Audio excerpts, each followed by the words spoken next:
हाय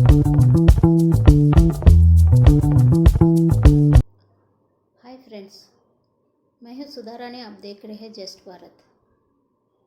इस वीडियो में नरेंद्र मोदी जी बेंगलुरु में डिजिटल इंफ्रास्ट्रक्चर मिशन के बारे में आप एड्रेस किए।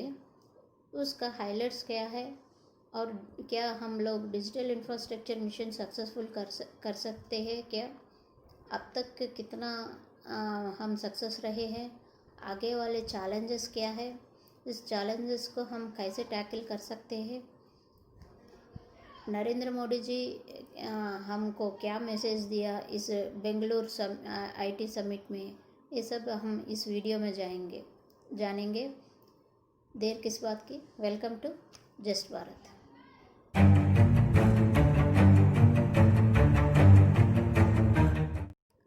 हाय, वेलकम बैक। हम लोग इस वीडियो में आगे जाने से पहले नरेंद्र मोदी जी समिट में क्या एड्रेस किया, इस इश्यू को एक बार देखेंगे। नरेंद्र मोदी जी ने कहा कि इस पैंडमिक टाइम में एक अजीब सा एक डिजिटल इंडिया का मोड में डिजिटल इंफ्रास्ट्रक्चर मिशन सक्सेस होने का वो उन्होंने फोरकास्ट किया, आशा व्यक्त किया। कैसे क्योंकि पैंडमिक टाइम्स में सब लोग रूटीन बिल्स अपने अपने घरों में जो भी करंट वो बिल्स ज़्यादातर लोग ने अपना स्मार्टफोन यूज़ करके पेमेंट्स करने की ऑप्शन को चुना। एक ऑनलाइन में एक क्यूज़ में खड़े रह के ऐसा करने से पहले वो लोग इकोनॉमी को ऑनलाइन पेमेंट्स की तरह डिजिटल इकोनॉमी को यूज़ करने की तरह में इंटरेस्ट दिखाया। ऐसा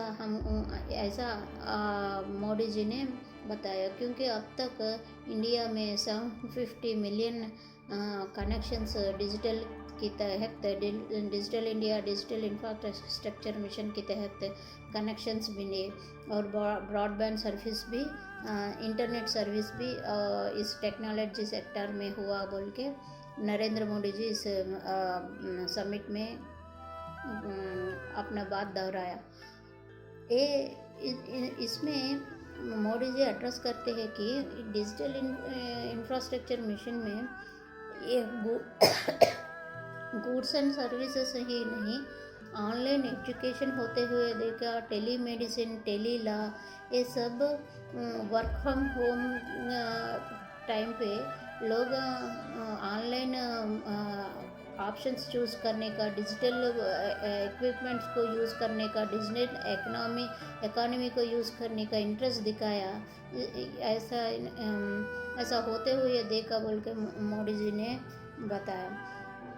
मगर इससे मोदी जी ये भी बता रहे कि अभी हम लोग इंडिया में ये डिजिटल इंफ्रास्ट्रक्चर में को हम वे ऑफ लाइफ नहीं कह सकते, क्योंकि बहुत एरियाज अभी डिजिटली कनेक्टेड नहीं है। अभी हो रहा है, अभी हमको 750 मिलियन कनेक्शंस ही है और हाई नेट इंटरनेट स्पीड में भी हम लोग थोड़े बैकवर्ड हैं। इसमें हम लोग और काम करने की ज़रूरत है। मोदी जी कहते हैं हर एक चैलेंजेस में इनका बात मैं दोहराती हूँ। Modi ji says the true measure of digital nations is the readiness of the government to use technology to create open participate public system that citizen consider trustworthy. Government को किसी की चैलेंजेस में इस टेक्नोलॉजी में उनका रेडी होना ज़रूरी है और टेक्नोलॉजी को ओपन प्लेटफॉर्म देना ज़रूरी है। उसमें पब्लिक को पार्टिसिपेट करने के लिए प्रोत्साहन करना ज़रूरी है और उस पब्लिक को इस सारे स्कीम्स में, इस सारे टेक्नोलॉजी में अपना ट्रस्ट होना चाहिए। तब इसको कहते हैं डिजिटल नेशन बोल के मोदी जी इसमें बताएं। ये पैंडमिक टाइम में मोदी जी कहते हैं, ये पैंडमिक टाइम में ये एक डाउट क्लियर कर देता कि गवर्नमेंट ने रिलायबल सोशल वेलफेयर स्कीम को स्टार्ट कर दिया। इतना तो इस डिजिटल इंफ्रास्ट्रक्चर टाइम मिशन में इतना तो सक्सेसफुल हो गया। क्या क्या सक्सेस हुआ अब तक? मोदी जी बोल रहे हैं कॉमन सर्विस सेंटर्स, बोले सार्वजनिक सेवा केंद्र ओपन हो गए। एडवाइस टू एग्रीकल्चर, अब फ़ोन से फार्मर्स को इंफॉर्मेशन देने की सहूलत हो गई है। डिजिटल पेमेंट्स भी अब लोग करने की कर रहे हैं। जब एक लॉकडाउन के टाइम पे हम लोग देखा कि हर एक स्टेट गवर्नमेंट माइग्रेंट्स वर्कर्स को कुछ पैसे और वो वेलफेयर स्कीम्स में इसको ट्रांसफ़र करके उनको माइग्रेंट वर्कर्स को भी इस लॉकडाउन टाइम पे पैसे डिजिटल की तरह पेमेंट कर दिए।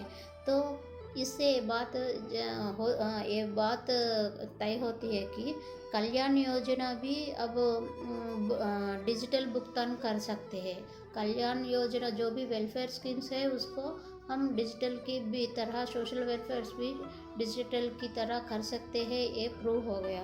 और लीगल एडवाइस अभी गवर्नमेंट ऑफ इंडिया ने टेली लॉ सर्विस भी ऐड किया।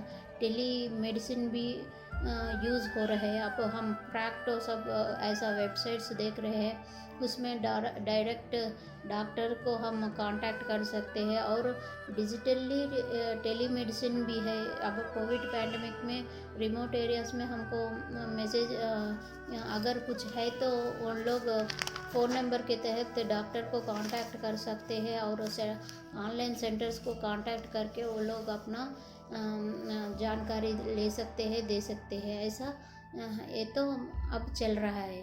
तो एक्चुअली ये मोदी जी और एक बात बताएं कि अब 2024 तक सबको हम इस कोविड पैंडमिक में क्या देखा, सब देशों में बहुत सारा हेल्थ मिशंस है, हेल्थ इंश्योरेंस है जो इंडिया में नहीं है। मगर आयुष्मान भारत जब 2014 में डिजिटल मिशन को ओपन किया तो सब लोग, और जन धन योजना स्टार्ट किया तो सब लोग ये टाइम वेस्ट प्रोग्राम्स है ऐसा बोले। मगर अब जब कोविड पैंडमिक आया तो ये सब हमको यूज़फुल लग रहे हैं। ऐसा होता है मिशंस, फ्यूचर मिशंस को एक लीडर कैसे एस्टिमेट करते हैं, कैसे अपने प्रजा को सुरक्षा करते हैं, ये सब हम मोदी जी से हम लोग शिक्षा सीख सकते हैं। ऐसा हम लोग ने देखा कि आयुष्मान भारत भी स्टार्ट किया, तब सब लोग ने इसे कॉपी ऐसा वो सब अपने अपोजिशन अपना बात रखी। मगर जब यूके, यूएस, लंदन ने सब लोगों के कोविड पैंडमिक के इंश्योरेंस बहुत काम आ रहा है तो हमको भी तब मालूम पड़ा, अरे इंडिया में भी हेल्थ इंश्योरेंस स्कीम होना चाहिए। तो इससे पहले ही मोदी जी ने आयुष्मान भारत शुरू किया। अब 2024 तक इंडिया में सब लोगों को ये हेल्थ इंश्योरेंस स्कीम अप्लाई हो जाएगी, ऐसा भरोसा उन्होंने दिया। तो हम अब मोदी जी का हाईलाइट हमने सुन लिया। अब हम इसमें डीप में जाएंगे, अंडरस्टैंड करेंगे क्या है ये digital infrastructure mission. Digital infrastructure mission एक फ्लैगशिप प्रोग्राम है गवर्नमेंट ऑफ इंडिया का। ये क्या करती है, सोसाइटी को डिजिटली एम्पावर करने की और डिजिटल नॉलेज को डिजिटल इकोनॉमी इसमें देने की ये फ्लैगशिप प्रोग्राम है। ये बोले तो digital service, delivering digital service digitally, ये है इस फ्लैगशिप का। तो ये फ्लैगशिप प्रोग्राम का, डिजिटल इंफ्रास्ट्रक्चर मिशन का फ्लैगशिप प्रोग्राम का मोटो क्या है, पावर टू एम्पावर। तो ये पावर टू एम्पावर हो गया ना, क्योंकि एक फ़ोन से हम लोग इतना काम कर रहे हैं, तो बिना झंझट के, बिना रुके हम लोग इतना काम कर रहे, तो ऑब्वियसली हम लोग पावर टू एम्पावर हो गए। हमारे पास पे करने की शक्ति है, मगर उसको एक ही टाइम हमारे मुताबिक, हमारे जो भी टाइम है उस टाइम पे हम पेमेंट करके सर्विस लेना ही एम्पावर का बात है। इसीलिए इसका मोटो पावर टू एम्पावर रखें। तो इस डिजिटल इंफ्रास्ट्रक्चर को हम डिटेल में जाने से हमको क्या मालूम पड़ता है कि हमको इस मिशन को सक्सेस करने के लिए 3 कंपोनेंट्स चाहिए। क्या होते हैं 3 components? Digital infrastructure, second digital service third, digital literacy. तो ये डिजिटल इंफ्रास्ट्रक्चर मिशन में पहला कंपोनेंट है। इसको सक्सेस करने के लिए हमको क्या ज़रूरत पड़ती है? ये ज़रूरत ही 3 ज़रूरत है। एक इंफ्रास्ट्रक्चर, एक सर्विस देना, एक लिटरेसी बनाना। तो इंफ्रास्ट्रक्चर क्या क्या होना चाहिए हमको? फिज़िकल इंफ्रास्ट्रक्चर, जो भी हमको बेसिक सुविधा है वो इसको इंफ्रास्ट्रक्चर में पहला कंपोनेंट है। ये हमको ब्रॉडबैंड सर्विस प्रोवाइड करना है, केबल टावर्स रखना, और ये एक कंप्यूटर डिवाइसेस होना, लैपटॉप्स होना, स्मार्टफोन्स होना, इससे इन लोगों को कनेक्टिविटी होना, ये सब इंफ्रास्ट्रक्चर के तहत आती है। और सेकंड कंपोनेंट क्या है? Digital service. अब ये सब सुविधाएं हमारे पास है, मेरे पास लैपटॉप है, फ़ोन है, ब्रॉडबैंड इंटरनेट है, बाद में मैं क्या करूँ? इसको बोलते हैं अब मुझे सर्विस चाहिए। इसमें से मुझे ऑनलाइन पेमेंट करने के लिए एक पोर्टल चाहिए, एक ऑनलाइन पेमेंट सर्विस चाहिए, एक कुछ ऐसा सर्विस को बोलते हैं ऑनलाइन डिजिटल सर्विस। ये डिजिटल सर्विस कितने रूप में होती है? 3 रूप में होती है। Government to government digital service होती है, गवर्नमेंट टू बिजनेस सर्विस होती है, government to citizen.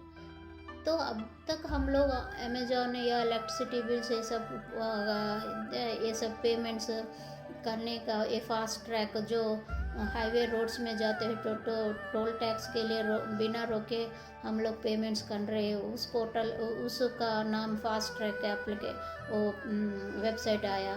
Fast track से हम लोग बैंक से कनेक्ट हो जाते हैं, कार नंबर बैंकिंग सिस्टम से कनेक्ट होते हैं, तो टोल के गेट तक हम बिना रुके चले जा सकते हैं, क्योंकि ऑनलाइन में वो डिटेक्ट हो जाती है, हमारे जो भी टोल टैक्स अमाउंट है वो कट होता है। इसको गवर्नमेंट टू सिटीजन, एक फास्ट ट्रैक एप्लीकेशन किसने बनाया? गवर्नमेंट ने वाले। यूज़ कौन कर रहा? सिटीजन कर रहे हैं। इसको गवर्नमेंट टू सिटीजन सर्विस बोलते हैं। इस डिजिटल सर्विस में ये गवर्नमेंट से। अब गवर्नमेंट टू बिजनेस क्या है? सपोज गवर्नमेंट ई बस पोर्टल है, धरनी पोर्टल, तेलंगाना गवर्नमेंट ने सब VAVRO को निकाल के करप्शंस को ये करने के लिए धरनी पोर्टल लाया। क्या है इसमें? अगर मैं कुछ लैंड बाय करी या कुछ लैंड हमको किसी को सेल डीड करी, कुछ को थोड़े लैंड डीलिंग्स ऐसा हुआ, ऐसा कुछ लैंड खरीदना है, कुछ लैंड बेचना है, ऐसा कुछ उसको धरनी पोर्टल में डाल दिया। तो अब क्या हो रहा है? ये इंटरमीडिएटरीज की ज़रूरत नहीं पड़ेगी। तब तो इंटरमीडिएट की ज़रूरत पड़ती थी। जब ये VRO सिस्टम रहता तो मुझे वहाँ उन लोगों का ऑफिस जहाँ तक इंटरमीडिएटरीज को बीच में पैसा देकर ये सब करना पड़ता था। अब धरनी पोर्टल में क्या होते हैं, मैं डायरेक्ट जो लैंड खरीदा उसका एप्लीकेशन में करने वो लोग हमको सर्टिफिकेट दे देते हैं। ऐसे ही ई बस पोर्टल, तो हमको रोज़ टिकट करने की ज़रूरत नहीं है, वो ऑटोमेटिक 1 मंथ के लिए हम लोग ऐसा लेने की टेक्निक ऐसा हो जाती है। ये क्या है?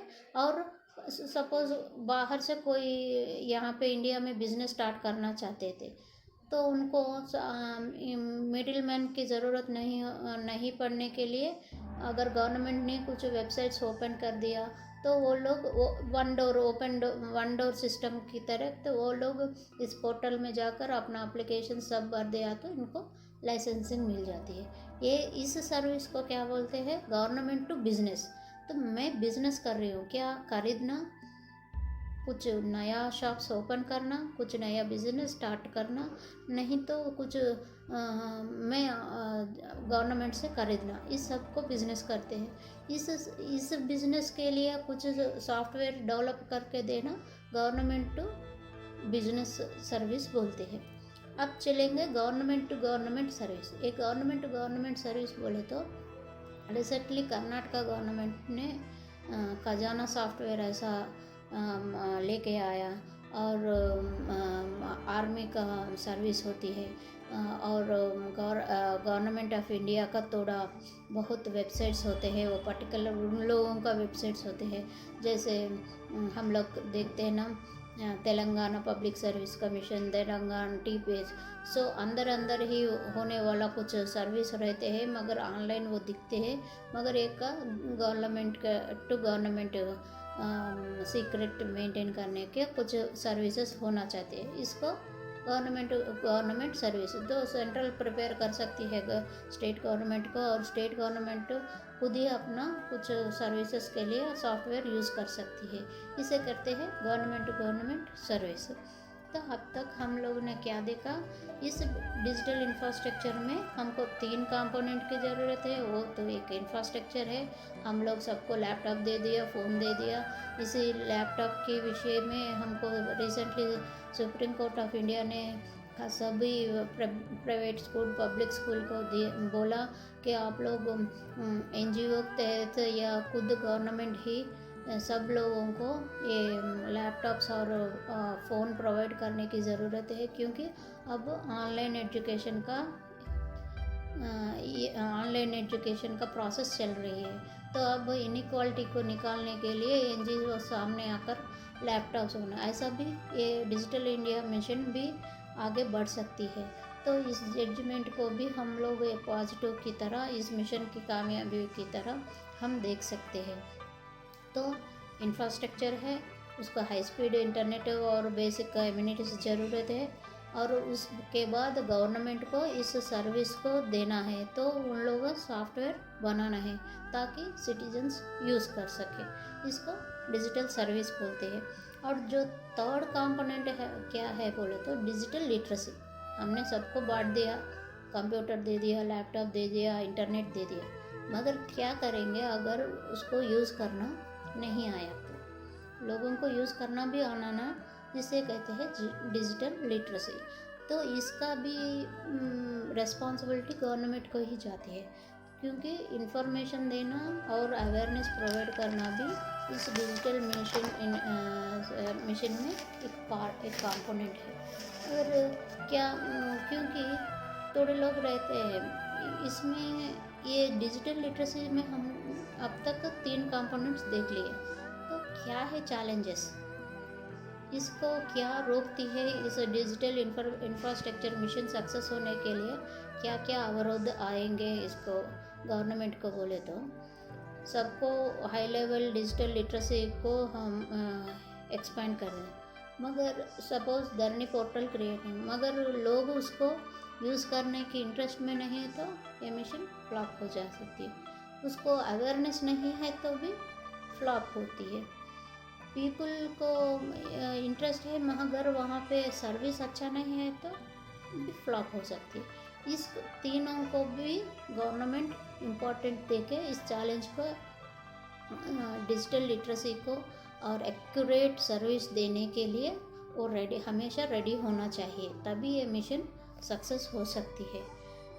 सेकंड, हमको US UK ये सब में देखे तो अभी तक इंडिया में जो भी इंटरनेट सर्विस है वो उतना क्वालिटी नहीं है, उतना हाई स्पीड इंटरनेट नहीं है। ये तो हमको एक्सेप्ट करना है। हम भी 4G 5G बोल रहे हैं, सब तक नहीं आ रहे हैं हाई स्पीड इंटरनेट, ये एक चैलेंज भी है। ये स्लो और लेट होने से क्या होती है तो टाइम गैप ज़्यादा ले लेते हैं। इसमें ये मिशन सक्सेस का भी रेट कम हो सकती है। तो इसको स्पीड की तरह हमको स्पीड से ये काम करना है। तो स्पीड्स में काम करने वक्त हमको चैलेंज क्या होता है? तीसरा challenge remote areas, north east का एरियाज़, उत्तराखंड जैसे हिमालय एरिया और ट्राइबल एरियाज़, ये सब रिमोट एरियाज़ में इस हाई स्पीड इंटरनेट इतना इंफ्रास्ट्रक्चर लगाना भी एक बड़ा चैलेंज है। अगर हम लोग इसमें ब्लैक लगाए तो पूरा देश डिजिटल से कनेक्ट नहीं होते। जो सक्सेस है उनको रिच बिकम रिचर बोल के ऐसा, यही पुअर बिकम पुअरर बोल के ऐसा ही ये हो जाता है। ये सबको डिजिटल इकोनॉमी लाए तो ही वन इंडिया वन करेंसी का, जब कौटिल्य ने अपने अर्थशास्त्र में बोला हर एक देश को एक करेंसी का ही चलना चाहिए, अब ये डिजिटल इकोनॉमी भी एक करेंसी की तरह हो रही है। ये एक करेंसी तो सबको आना है बोले तो हमको रिमोट एरियाज़ भी कवर करना है। रिमोट एरियाज़ कवर करना है तो इतना इजी नहीं है, उनको डिजिटल लिटरेसी देना पड़ता है, उसका इंफ्रास्ट्रक्चर एस्टैब्लिश करता है। अब ये मेट्रोपॉलिटन कॉस्मोपॉलिटन सिटीज़ में तो ये 4G 5G इंटरनेट आ रहा है क्योंकि प्राइवेट पार्टनर्स है। रिमोट एरियाज़ में ये लोग नहीं जाते हैं क्योंकि ये लोग प्राइवेट है, इनको सब प्रॉफिट की पड़ी रहती है। तब BSNL में अच्छा काम किया, ये रिमोट एरियाज़ को टच कर रही है। अब क्या होता है, BSNL MTNL ये लोग प्राइवेट से मिक्सअप होके कुछ प्रोजेक्ट करके वहाँ पे एस्टैब्लिश किया तो अंडरग्राउंड केबल हम लोग इंडिया तमिलनाडु से हम लोग अंडमान जैसे इंटरनेट अंडरग्राउंड सी ग्राउंड केबल बनाया। ऐसा हम लोग कुछ करें तो ये जल्दी डिजिटल इंफ्रास्ट्रक्चर मिशन सक्सेस होंगे। हम सब लोग डिजिटल इंडिया से कनेक्ट होंगे और आयुष्मान भारत जैसे इंश्योरेंस स्कीम से सब लोगों को हेल्थ इंश्योरेंस भी मिलेगी। सब लोगों को एक ही इकॉनमी होगी, one economy one currency one country होगी। ऐसा ये सब प्रॉफिट्स है। ये जल्दी हमको प्रॉफिट्स बोला तो इसमें स्लो स्टडी नहीं, फास्ट भी इसको मिशन को ले जाने की ज़रूरत है। तो तीसरा चैलेंज फोर्थ चैलेंज क्या है इसमें बोले तो अब तक जो मेट्रोपॉलिटन कॉस्मोपॉलिटन सिटीज़ जो इंटरनेट है तो इसमें हम लोग क्या देखें, frequently cyber security, cyber attacks, cyber terrorism, cyber warfare हमने देखा, साइबर क्राइम्स। इसको भी गवर्नमेंट को चैलेंज की तरह लेना चैलेंज है क्योंकि एक सर्विस देना और कस्टमर सिटीजन यूज़ करना एक है तो इसको बीच में साइबर अटैक्स होते हैं, साइबर वारफेयर करते हैं। इसमें क्या कहते हैं, चाइना इसमें इंडिया को इजीली अटैक कर सकती है। इस पर साइबर अटैक ऐसे चैलेंजेस भी होते हैं क्योंकि एक बार डिजिटल हो गया तो आर्मी में जा सकती है, मेडिकल में भी जा सकती है, ये गवर्नमेंट इन डेप्थ गवर्नमेंट में भी ये डिजिटल सर्विसेज जा सकती है। जब इस सर्विसेज को कोई ब्रेक करा तो उस ब्रेकिंग को भी हम लोग ब्रेक नहीं होते हैं साइबर अटैक से, हम इस सर्विसेज को प्रोटेक्ट हमेशा करते हैं। अगर नहीं है तो भी एनिमी वितिन भी हम लोगों को ये साइबर अटैक कर सकते हैं। जैसे धरनी पोर्टल हमने तेलंगाना में अभी न्यूज़ आया कि एक वुमेन ने इस धरनी पोर्टल को ब्रेक किया, इस सॉफ्टवेयर को ब्रेक करके इसको अटैक करा बोल के। वो न्यूज़ कितना सच है कितना है वो हम लोग बाद में करेंगे। ऐसा अटैक्स होने की पॉसिबिलिटी है। ई हॉस्पिटल्स होती है, इसमें भी कोई भी कुछ कर सकता है। इसमें ये भी cyber attack, cyber warfare, cyber crimes, इसको भी गवर्नमेंट पूरी तरह अगवा होके इसको कंट्रोल करने की भी ज़रूरत है। ये भी एक चैलेंज है।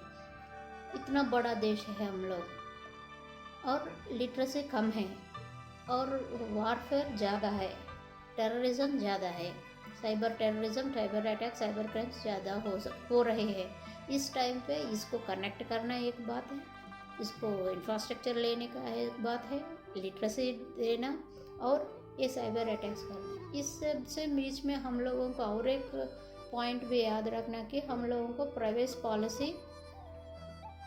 पॉलिसी होना चाहिए। बोले तो कोई स्टेट गवर्नमेंट ही इसमें कुछ स्कैम्स कर सकती है। अब लाइक जैसे बैंक स्कैम्स, इंश्योरेंस स्कैम्स ऐसा हो रहे हैं, इसमें भी स्कैम्स हो सकता है। अगर प्राइवेसी पॉलिसी नहीं है तो ये आर्टिकल 21 को ब्रीच कर सकती है। इसलिए प्राइवेसी पॉलिसी भी ज़रूरी है।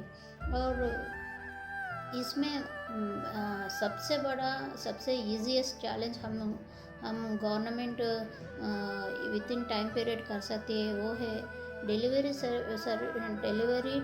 इन टाइम मीन टाइम में होना चाहिए। उसका रेस्पॉन्स भी करेक्ट टाइम पे होना चाहिए, अदरवाइज सिटीजन्स बोर हो सकते हैं, ये मिशन फ्लॉप हो सकती है। तो सर्विस देना अलग बात है, इसको रेस्पॉन्सिबल हाई कर। हम लोग देखते हैं ना, एयरटेल ने इतना क्वेश्चंस को एड्रेस किया। मेरठ में, उत्तर प्रदेश में, हैदराबाद में इतना क्वेश्चंस को चैलेंज लेकर वो जल्दी जल्दी अपना बिजनेस को रेक्टिफाई, जो भी एरर्स है रेक्टिफाई करते हुए आगे बढ़ रहे हैं। ऐसा प्राइवेट की तरह ये गवर्नमेंट भी काम करना है, जल्दी रेस्पॉन्स आना है, एकदम जल्दी एरर्स को उसको उनको रेक्टिफाई करना पड़ता है। और ये कॉल सेंटर्स में उसको रेस्पॉन्सेस देना पड़ता है, जो भी एरर्स है उसे नोटिफाई करके जल्दी जल्दी इसको सर्विस ओरिएंटेड की तरह फास्ट रिस्पॉन्सिबिलिटी की तहत सर्विस प्रोवाइड करना पड़ती है। टाइम लैप्स नहीं होना चाहिए, डेडलाइन पॉलिसी भी गवर्नमेंट को लेके आना ज़रूरी है, तब ये डेटा इंफ्रास्ट्रक्चर मिशन पूरी तरह से सक्सेस होगी। जैसे कौटिल्य जी ने बोला, एक कंट्री एक करेंसी, ऐसे digital India digital currency, one currency के तहत हम लोग सब लोग जुड़ सकते हैं। होप आप सबको ये वीडियो पसंद आया। अगर पसंद आया तो आप लाइक कीजिए, शेयर कीजिए, कमेंट कीजिए। नेक्स्ट वीडियो मिलने तक जय हिंद, जय भारत।